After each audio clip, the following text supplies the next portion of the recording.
Hello students, welcome to Missile Classes. और आज ये क्लास बहुत ही इंपॉर्टेंट होने वाले हैं। अगर आप इकोनॉमिक्स पेपर लिए होंगे तो आप लोगों को पता होगा कि हमारे इस एप्लीकेशन पे आप लोगों के लिए PYQ का क्लास स्टार्ट किया गया है, क्योंकि PYQ बहुत ही इंपॉर्टेंट है। फाइनली मैं आज आपके सामने लेकर आया हूं 2020 का PYQ, जो बहुत ही इंपॉर्टेंट है इकोनॉमिक्स का, जहां पे आप लोगों को मैं subjective question, objective question then मैं डिस्कस करवाऊंगा कि नंबरिकल क्वेश्चन अगर आपके पेपर में आ जाए PYQ में जिस तरह से पूछे गए हैं, अगर इस तरह से आ जाए तो कैसे सॉल्व करना है, मैं आज आप लोगों के सामने बेहतरीन तरीके से बताने की कोशिश करूंगा।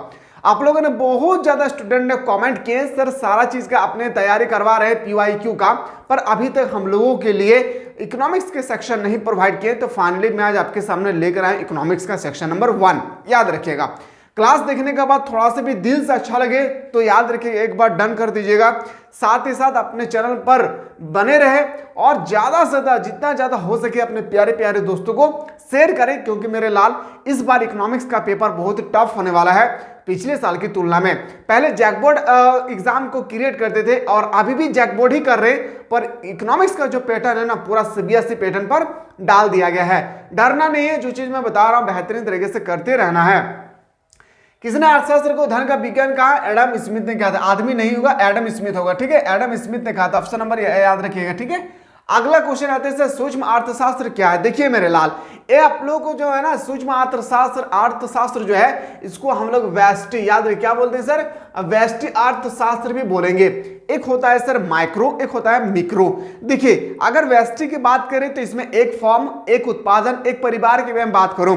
अगर आपका पेपर में आ जाए समष्टि अर्थशास्त्र तो समष्टि का मतलब होता है समस्त समस्त दुनिया में, ठीक है। तो याद रखिएगा व्यष्टि अर्थशास्त्र यहां पे आपसे पूछे गए हैं। बस इतना बड़ा डिफिनेशन नहीं लिखना है। जब भी आपके पेपर में 2 मार्क्स का क्वेश्चन आए आपको 30 शब्द से ज्यादा नहीं लिखना है। अधिकतम आपको 30 शब्द लिखना है, उससे ज्यादा नहीं लिखना है, ठीक है। सूक्ष्म अर्थशास्त्र में अर्थव्यवस्था की छोटी छोटी इकाइयों को शामिल किया जाता है, सम्मिलित किया जाता है या शामिल किया जाता है छोटी छोटी इकाई को, जैसे एक उपभोक्ता, एक उत्पादक, एक फर्म, एक उद्योग आदि। याद रखिएगा इसका आंसर यहीं तक आपको लिखना है। बस मैं इतना बड़ा लेकर आया हूं। अलग अलग इकोनॉमिक्स, अलग अलग अर्थशास्त्री ने अलग अलग परिभाषाएं दिए हैं सूक्ष्म अर्थशास्त्र से रिलेटेड, तो मैं 2-4 लेकर आया हूं। बस आपको एग्जाम में इतना ही लिखना है, यहां से यहां। सूक्ष्म अर्थशास्त्र में अर्थव्यवस्था की छोटी छोटी इकाइयों को सम्मिलित किया जाता है, जैसे एक फर्म, एक उत्पादक, एक उपभोक्ता, एक उद्योग। डाउट नहीं होना चाहिए। दूसरे शब्दों में बोल सकते हैं सूक्ष्म अर्थशास्त्र में व्यक्ति इकाइयों का अध्ययन किया जाता है। बस इधर आपको कुछ भी थोड़ा सा देखना नहीं है, जितना मैं बता रहा हूं बस आपको उतना करके जाना है। आपको 2 मार्क्स यहाँ पे इजीली से मिल जाएगी। दोनों आना चाहिए, समष्टि भी आना चाहिए आपको और आपका व्यष्टि भी आना चाहिए, ठीक है। चलिए सर, अगला क्वेश्चन के बाजार को परिभाषित कीजिए। बाजार जहां सामान बिकता है उसको हम लोग बाजार नहीं कहते। बाजार किसे कहते हैं समझिएगा। बाजार अर्थशास्त्र में बाजार का आशय किसी वस्तु के क्रेताओं एवं विक्रेताओं के ऐसे समूह की उपस्थिति से है। किसके बारे में बोल रहा है, ध्यान से समझिएगा। बाजार अर्थशास्त्र में बाजार का आशय किसी वस्तु के क्रेताओं एवं, क्रेता मतलब याद रखिएगा खरीदने वाले, विक्रेताओं के ऐसे समूह की है जहां पे क्रेता हो और जहां पे विक्रेता हो। याद रखिएगा ऐसी उपस्थिति, एक ऐसी समूह का उपस्थिति होता है जिसमें स्वतंत्र एवं पूर्व प्रतियोगिता हो। और स्वतंत्र मतलब कोई भी व्यक्ति जाकर बेच सकते हैं, कोई भी व्यक्ति जाकर वहां पे खरीद सकते हैं। इसी को हम लोग बोलते हैं, याद रखिएगा, बाजार कहते हैं। दूसरे भाषा में हम लोग बोल सकते हैं कि बाजार उस जगह को कहा जाता है जहां पे क्रेता और विक्रेता कोई भी वस्तु पर दोनों ही व्यक्ति संतुष्टि प्रदान हो जाती है और वस्तु का आदान प्रदान कर लेते हैं। तो याद रखिएगा उसको भी हम लोग बोल सकते हैं बाजार। बस आप लोगों को डिफिनेशन याद रखना चाहिए, क्योंकि फाइनल एग्जाम ये क्वेश्चन आपको टपकने वाला है 2 मार्क्स का। अगला क्वेश्चन है सर, प्रतिस्थापक एवं पूरक वस्तु के उदाहरण दे। मैंने आपको पूरक वस्तु के बारे में बेहतरीन तरीके से बताया था। सबसे पहले हम लोग डिस्कस करते हैं सर प्रतिस्थापक वस्तु क्या होती है। प्रतिस्थापन वस्तु हो या प्रतिस्थापक वस्तु दोनों सेम टू सेम है, बस आपको इंग्लिश में सही याद रखना है, ठीक है। स्थापन वस्तु वह संबंधित वस्तु है जो एक दूसरे के बदले एक ही उद्देश्य के लिए प्रयोग किया जा सकता है। उदाहरण के लिए पेप्सी, कोको कोला और कोको कोला। मेरा लाल समझिएगा, अगर आप किसी दुकान पे गए गर्मी के मौसम पे तो अगर पेप्सी नहीं है तो आप कोको कोला पीते हैं, अगर कोको कोला नहीं है तो आप मिरिंडा पीते होंगे। तो इसी तरह से यहाँ पे कहा गया है किसके बारे में, अस्थापन वस्तु, कि कोई भी एक वस्तु अगर नहीं रहे तो हम दूसरा का उसका प्रयोग कर सकते हैं, उसी को हम लोग बोलते हैं अस्थापन वस्तु। फिर से एक बार डिफिनेशन समझते हैं। अस्थापन वस्तु वे संबंधित वस्तुएं हैं जो एक दूसरे के बदले एक ही उद्देश्य के लिए प्रयोग किया जाता है, एक ही उद्देश्य के लिए। जैसे मान के चलिए कि मेरे पास कलम है, पर हमारे पास मेरे पास दो चीजें, दो आर्टिकल, कलम और पेंसिल। कलम नहीं है तो मैं पेंसिल से काम चला लूंगा, अगर पेंसिल नहीं है तो कलम से मैं काम चला लूंगा। तो इसी को बोलते हैं अस्थापन वस्तु। ज्यादा आपको यहाँ पे ध्यान नहीं देना है, जितना मैं बता रहा हूं सिर्फ उतना ही आपको समझना है और अपने कॉपी पे नोट डाउन करते रहना है। उदाहरण के लिए पेप्सी, कोको कोला और कोको कोला, ठीक है। अस्थापन वस्तु में से एक वस्तु की मांग तथा दूसरी वस्तु की कीमत में धनात्मक संबंध होता है, अर्थात एक वस्तु की कीमत बढ़ने पर उसकी अस्थापन वस्तु की मांग बढ़ती है तथा कीमत कम होने पर मांग कम हो जाती है। मतलब इनका बोलने का मकसद ये है कि अगर हमारे पास पेप्सी और कोको कोला है तो पेप्सी की मांग अगर बढ़ जाए, याद रखिए पेप्सी की कीमत अगर बढ़ जाए तो हम लोग क्या करते हैं, कोको कोला का उपभोग हम लोग, मांग ज्यादा बढ़ जाती है। याद रखिएगा मेरे बाल, याद रखिएगा, समझिए ये मांग का नियम का एक कुलू है, समझिएगा। जब पेप्सी के दाम बढ़ जाती है, ये पेप्सी है मेरा, ये कोको कोला, पेप्सी के दाम जब बढ़ जाती है, याद रखिएगा कोको कोला की, पेप्सी के दाम बढ़ रही है तो कोको कोला की मांग बढ़ेगी। पेप्सी की मांग बढ़ रही है, पेप्सी की कीमत बढ़ रही है तो कोको कोला की मांग बढ़ेगी। याद रखिए क्यों, क्योंकि पेप्सी का कीमत बढ़ रहा है तो कोई व्यक्ति पिएंगे नहीं, कोको कोला का प्राइस उतना ही है तो सभी व्यक्ति चूज करेंगे। ये से हम लोग बोलते हैं सर अस्थापन वस्तु, ठीक है। पूरक वस्तु किसे कहते हैं, कॉम्प्लीमेंट्री गुड्स किसे कहते हैं, समझिए बहुत इंपॉर्टेंट है। इसका ऑपोजिट पूरक वस्तु से वस्तुएं हैं जो किसी आवश्यकता को संयुक्त रूप से संतुष्ट करती है, जैसे पेन, स्याही। अगर मेरे पास पेन है और स्याही नहीं है तो फिर हम पेन को चला नहीं सकते हैं। जैसे मेरे पास चाय बनाने के लिए हमें चीनी और चायपत्ती की आवश्यकता होती है, अगर मेरे पास चीनी है चायपत्ती नहीं है तो फिर हम चाय नहीं बना सकते। मतलब किसी एक वस्तु, दो वस्तु में से किसी तीसरे वस्तु का निर्माण होती है। जैसे चाय और चायपत्ती से हम लोग मिलाकर बनाते हैं, सॉरी चीनी और चायपत्ती से मिलाकर हम लोग बनाते हैं चाय। तो चाय बनाने के लिए दोनों वस्तु होना चाहिए, अगर एक वस्तु नहीं है तो फिर चाय का उत्पादन हम लोग चाय बना नहीं सकते। ठीक, इसी को हम लोग कॉम्प्लीमेंट्री वस्तु कहते हैं, समझेगा। पूरक वस्तु से वस्तुएं हैं, वे वस्तुएं हैं, याद रखिएगा, वे वस्तुएं हैं जो किसी आवश्यकताओं को संयुक्त रूप से संतुष्ट करती है, जैसे पेन, स्याही। अन्य शब्दों में पूरक वस्तु ऐसी वस्तु हैं जिनमें एक वस्तु की मांग तथा दूसरी वस्तु की कीमत में ऋणात्मक संबंध होती है, अर्थात एक वस्तु की कीमत बढ़ने पर उसकी पूरक वस्तु की मांग कम हो जाती है तथा कीमत कम होने पर पूरक वस्तु की मांग बढ़ जाती है। ठीक इसका ऑपोजिट आपको याद रखना है। एक दो में से एक वस्तु अगर रहेगी फिर भी काम चल जाएगा, उसको हम लोग बोलते हैं अस्थापन वस्तु। दोनों में से अगर एक वस्तु गायब हो जाती है तो हम लोग इसका उपयोग नहीं कर सकते, तीसरा वस्तु का हम लोग निर्माण नहीं कर सकते, उसको हम लोग बोलते हैं कॉम्प्लीमेंट्री गुड्स। ऑप्शन नंबर याद रखिएगा, ठीक है। चलिए सर अगला क्वेश्चन पे आते हैं, स्थिर लागत एवं परिवर्तनशील लागत क्या बीच अंतर स्पष्ट करें। बहुत इंपॉर्टेंट क्वेश्चन है, ये क्वेश्चन समझिएगा। स्थिर लागत को पूरक भी कहा जाता है। उत्पादन के कुछ साधन जैसे मशीन, औजार, मकान आदि स्थिर होते हैं। उत्पादन की मात्रा में कमी अथवा वृद्धि होने पर भी अल्पकाल में इन स्थिर साधनों में परिवर्तन नहीं किया जा सकता है। उत्पादन के इन स्थिर साधनों पर जो कुछ व्यय करना पड़ता है उसे कुछ स्थिर लागत कहते हैं। एक छापने की मशीन की लागत यदि 6 लाख रुपया है तो यह लागत सदा स्थिर रहेगी, चाहे उस मशीन से लाख पुस्तक छपी जाए अथवा 4 लाख पुस्तक छपी जाए। स्थिर लागत का सामान्य लागत भी कहा जाता है। कुल स्थिर लागत में दीर्घकाल में परिवर्तन किया जा सकता है। देखिए मेरा लाल, स्थिर लागत का मतलब होता है क्या, स्थिर होता है। स्थिर लागत का मतलब होता है क्या, एकदम स्थिर होता है।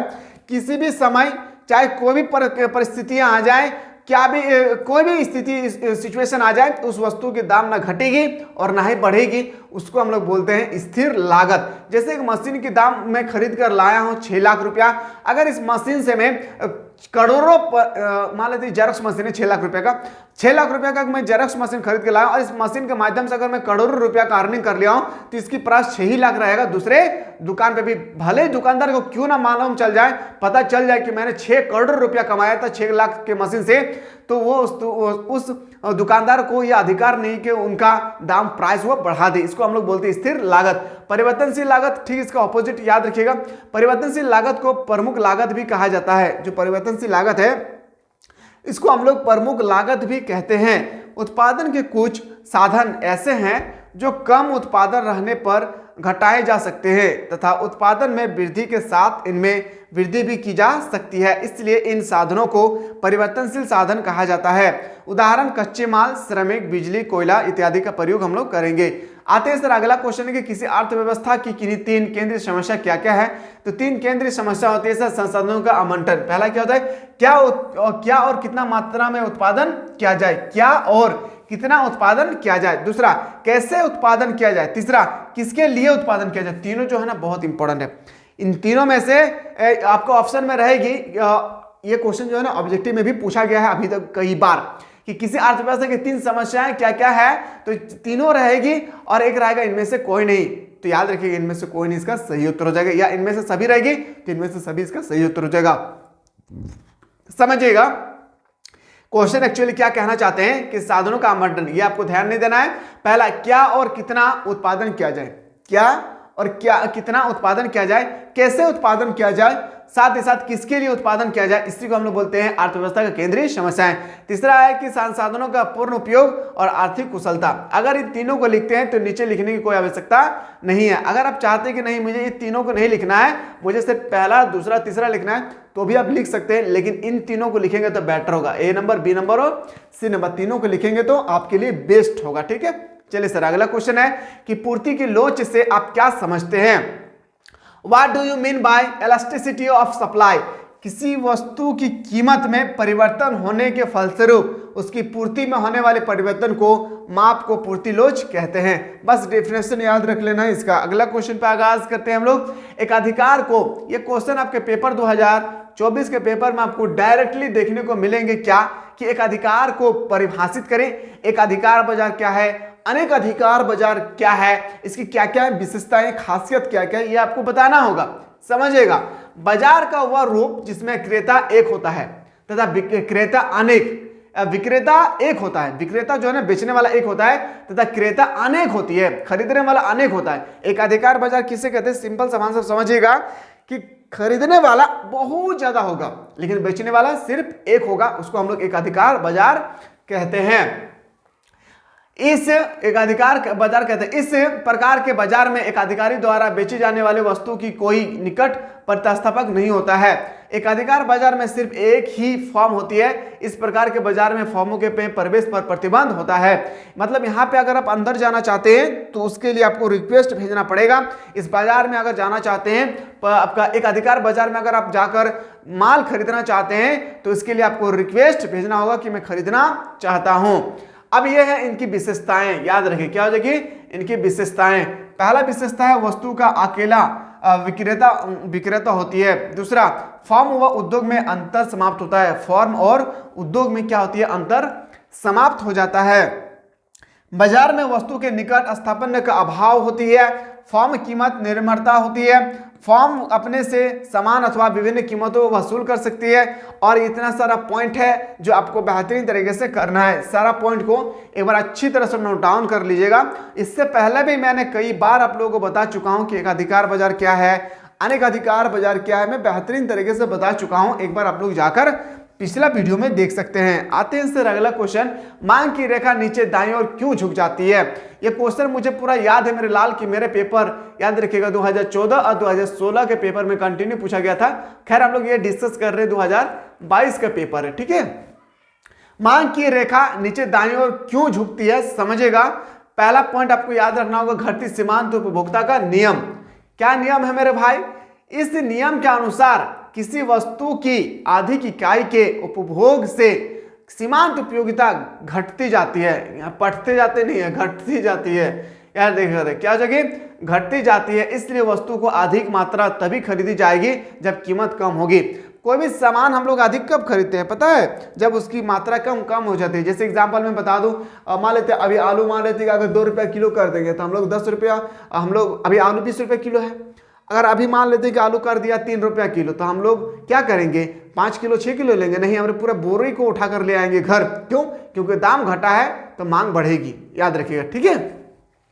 अगला है कि आय प्रभाव, वस्तु की कीमत कम होने पर, कोई भी वस्तु की कीमत अगर कम हो जाती है, होने से वस्तु की कीमत कम होने पर उपभोक्ता की वास्तविक आय बढ़ जाती है और वह अधिक मांग करता है, कीमत के बढ़ने से वास्तविक आय पर जाती है, आय बढ़ जाती है, यहाँ पे क्या हो जाएगी, बढ़ जाती है। ठीक है, आप थोड़ा सा यहाँ पे सही कर लीजिएगा, यहाँ पे हो जाएगी बढ़ जाती है। क्या, कीमत के बढ़ने से वास्तविक आय बढ़ जाती है और मांग कम हो जाती है। प्रतिस्थापन प्रभाव क्या है, जब किसी वस्तु की कीमत प्रतिस्पर्धा तुलना में कम या अधिक हो जाता है, जब उपभोक्ता उस अणु या अणु का इकाई का उपयोग मांग करती है। इस तरह से मांग वक्र का अगर आपके पास ये क्वेश्चन है और इसका आंसर आप कोई दूसरा याद किए हैं तो आप अच्छी तरह से अगर उनको कंठस्थ कर लिए तो जरूरी नहीं कि आपको यही आंसर लिखना होगा। ठीक है, अगर आपके पास आंसर है बुक में या कहीं भी है तो। ठीक है, आते हैं सर अगला, पैमाने के प्रतिफल से आप क्या समझते हैं। यह क्वेश्चन बहुत ही इंपॉर्टेंट है। पैमाने के प्रतिफल, दीर्घकाल में फॉर्म उत्पादन के सभी साधनों में परिवर्तन कर में दीर्घकाल में दो या अधिक साधनों में अनुपातिक वृद्धि और उत्पादन के संबंध को पैमाने का प्रतिफल कहते हैं। ये 3 जगह पर हम लोग दर्शाते हैं, क्या क्या है समझिएगा। पहला पॉइंट है हम लोग का पैमाने का वर्तमान प्रतिफल, 2 या अधिक साधनों में अनुपातिक करने पर यदि कुल भौतिक उत्पाद में अधिक अनुपात में वृद्धि, इसे पैमाने का वर्तमान प्रतिफल कहते हैं। पैमाने का समता नियम क्या है, 2 या अधिक साधनों में अनुपातिक वृद्धि पर यदि कुल भौतिक उत्पादन में उसी अनुपात में वृद्धि होती है तो उसे समानता का नियम कहते हैं। पैमाने का हस्तशील प्रतिफल क्या है, 2 या अधिक साधनों में अनुपातिक करने पर यदि कल भौतिक उत्पादन में कम अनुपात में वृद्धि होती है तो इसे पैमाने का हस्तशील प्रतिफल कहते हैं। अगले देखते हैं सीमांत उपभोक्ता उपयोगिता हस्त नियम क्या है। सीमांत उपयोगिता हस्त नियम क्या है, बहुत ही सिंपल सा है, समझिएगा। सीमांत उपयोगिता हस्त नियम जिससे आवश्यकता संतुष्टि नियम कहते हैं, जिसे संतुष्टि आवश्यकता नियम कहते हैं, लॉ ऑफ सेटिस्फाई कहते हैं। उपभोग का एक महत्वपूर्ण नियम है, उपभोग का एक महत्वपूर्ण नियम है। जैसे कि देखिएगा दैनिक जीवन, यहां पे आप सही कर लीजिएगा, दैनिक होगा। ठीक है, दैनिक जीवन के अनुभव पर आधारित होने के कारण यह नियम सर्वमान्य एवं सार्वभौमिक है। इस नियम का सर्वप्रथम उल्लेख ऑस्ट्रेलियन अर्थशास्त्री H.H. गोसेन ने किया था, अतः इसे गोसेन का प्रथम नियम भी कहा जाता है। जैसे हम लोग बोलते हैं न्यूटन का फर्स्ट नियम, न्यूटन का second law, third law of Newton, ठीक इसी तरह से है, आप लोगों का याद रखिए। ठीक है, तो आपको यहाँ पे नहीं लिखना है, ये मार्शल के अनुसार अगर डिफिनेशन लिखना चाहते हैं तो आप मार्शल के अनुसार भी बेहतरीन तरीके से लिख सकते हैं और इसका आंसर और बेहतरीन तरीके से आपको और मिल जाएगा अगर आपके पास ओरिजिनल बुक है तो। ठीक है, अब आते हैं सर हम लोग न्यूमेरिकल क्वेश्चन पे। अब समझिएगा यहाँ पे सबसे पहले आप लोगों को ध्यान थोड़ा सा भी नहीं देना है, याद रखिएगा यहाँ पे आप लोगों को थोड़ा सा भी ध्यान नहीं देना है, यह पूरा का पूरा रॉन्ग है, मैं सही से बता रहा हूं, इसको समझने की आप लोग कृपया से कोशिश कीजिएगा। जब कोई वस्तु 5 रुपये में बिक रही है, याद रखिएगा जब कोई भी वस्तु 5 रुपये, उसका प्राइस जो है ना 5 रुपया थी तो उसकी मांग जो है ना 100 इकाई थी, इसको हम लोग क्वांटिटी कहते हैं। क्वांटिटी Q1 कितना था सर, जब कोई वस्तु, मान लेते हैं ये कलम का दाम अगर 5 रुपया है तो हम लोग 100 कलम खरीद कर लाते थे। ओरिजिनल में ये कलम का 5 रुपया दाम नहीं है, इस कलम का दाम है 6200 रुपया। आपको दिख रहा है ना ये कलम जिससे हम लिख के आपको बताते हैं, समझाते हैं, ये कलम का दाम 6200 रुपया दाम है। ठीक है, समझिएगा। तो जब किसी वस्तु की कीमत 5 रुपया था तो हम लोग 100 को खरीद कर घर लाते थे। अगर अब इसकी प्राइस जो है ना, प्राइस अब हो गया 8 रुपया, P2 हो गया सर 8 रुपया, तो 8 रुपये प्राइस बढ़ा। अगर प्राइस अगर पहले 5 रुपया था तो 100 को खरीद के लाए थे, पूरा सस्ता मिल रहा था, लेकिन प्राइस बढ़ गया तो क्वांटिटी भी घट जाएगी। क्या हो जाएगी, क्वांटिटी क्या हो जाएगी मेरे लाल, घट जाएगी। शायद देखिएगा 50 इकाई है तो क्या हुआ, घट गया है सर, क्या हो गया 50 इकाई, क्या हो गया मेरे लाल, घट गया है। क्या आप लोगों को समझ में आ रहा है या नहीं, एक बार जरूर बता दीजिएगा आप लोग, जल्दी से बताइए क्या आप लोगों को समझ में आ रहा है। अब आते हैं सर हम लोग यहाँ पे, अब हम लोग क्या करेंगे सर, हम लोग सबसे पहले निकालेंगे सर डेल्टा पी। क्या, डेल्टा पी निकालेंगे। देखिए हमसे क्या पूछा गया, मांग की मूल्य लोच की गणना करें, और मांग की मूल्य लोच का जो ना elasticity of demand, elasticity of demand का जो फॉर्मूला होता है वो होता है मांग का अनुपातिक परिवर्तन, मांग का अनुपातिक परिवर्तन बट्टा कीमत का अनुपातिक परिवर्तन, मांग का अनुपातिक परिवर्तन बट्टा कीमत का अनुपातिक परिवर्तन। मैं फिर से बोल रहा हूं, अगर इसका फॉर्मूला पूछे तो याद रखिएगा मांग की मूल्य लोच की गणना करें क्या होता है, तो मांग की मूल्य लोच का गणना होता है क्या, बराबर होते हैं सर, याद रखें मांग की लोच बराबर होता है आपका होता है क्या सर, तो बताएंगे सर ये होता है मांग अनुपातिक में परिवर्तन बटा कीमत में प्रतिशत परिवर्तन, बस आपको ये याद रखना है। तो सबसे पहले हम लोग डेल्टा पी निकालते हैं, ठीक है। तो डेल्टा पी कैसे निकलेगा, तो सर P2 माइनस P1, तो P2 से दिया हुआ था कितना 8 और P1 दिया हुआ था सर कितना 5, तो बोल सकते हैं सर इस तरह से निकलेगा मेरा डेल्टा पी मेरा निकल कर आ जाएगा सर 3, कितना आ जाएगा 3। इसी तरह से मैं डेल्टा अगर क्यू निकालना चाहूंगा तो डेल्टा क्यू का फॉर्मूला आता है सर Q2 माइनस Q1, तो बताएंगे सर Q2 का दिया वैल्यू 50, Q1 का वैल्यू दिया है सर 100, अगर मैं सब्ट्रैक्ट करूंगा तो आएगा सर माइनस 50, मतलब बोल सकते हैं डेल्टा Q इक्वल टू मेरा आ गया सर 50। समझिएगा बहुत इजी मेथड है, ठीक है, बहुत सिंपल सा मेथड है, समझिएगा। अब सर हम क्या करेंगे इनको समझिएगा, ये मेरे डेल्टा पी भी निकल गया है, डेल्टा क्यू भी निकल गया है, तो हम लोग का फॉर्मूला है क्या होता है सर ईडी, मैं शॉर्टकट में लिख रहा हूं मेरे लाल ईडी का मतलब होता है सर मांग, याद रखिए क्या हो जाएगी मांग में अनुपातिक परिवर्तन, मांग में अनुपातिक परिवर्तन मांग में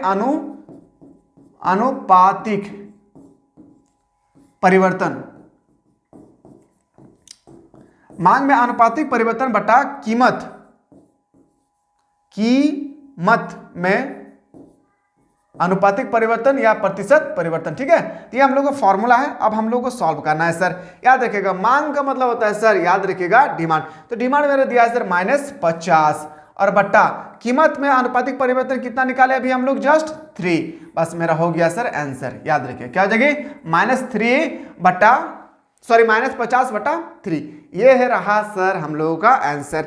एक बार डन कर दीजिए, क्या आप लोगों को समझ में आया है या नहीं, एक बार आप लोग जल्दी से बता दीजिए, क्या आप लोगों को ये जो मैं मैथ बताया हूं क्या आप लोगों को समझ में आया है नहीं, क्या इस तरह से अगर आपके पेपर में आप क्वेश्चन आ जाएगा क्या आप लोग डन कर पाएंगे या नहीं, एक बार जल्दी से बताएं कि सर न्यूमेरिकल का क्वेश्चन जो अभी आपने बताए हैं हम लोगों को समझ में आ गया, एक बार जल्दी से डन कर दीजिए, फिर मैं क्वेश्चन आगे की ओर मैं बढ़ूं, ठीक है। चलिए सर अगला क्वेश्चन पे आते हैं। इकोनॉमिक्स में थोड़ा सा ज्यादा ध्यान दीजिएगा मेरे लाल, बहुत ही इंपॉर्टेंट है, और ये जो हम लोग का है ना सेट 2 में आप लोगों को बताने की कोशिश करूंगा, यहाँ हम लोग आज क्लास को स्थगित करते हैं, रोकते हैं, क्योंकि इकोनॉमिक्स में थोड़ा थोड़ा ही पढ़ना बेहतर होगी, याद रखिएगा, ठीक है। तो कोशिश करते हैं कि अगर आप लोग चाहते हैं सर 2020 का ही PYQ हम लोग को सेट 2 प्रोवाइड करें तो जल्दी से एक बार कमेंट कर दीजिएगा। मिलते हैं एक नया वीडियो।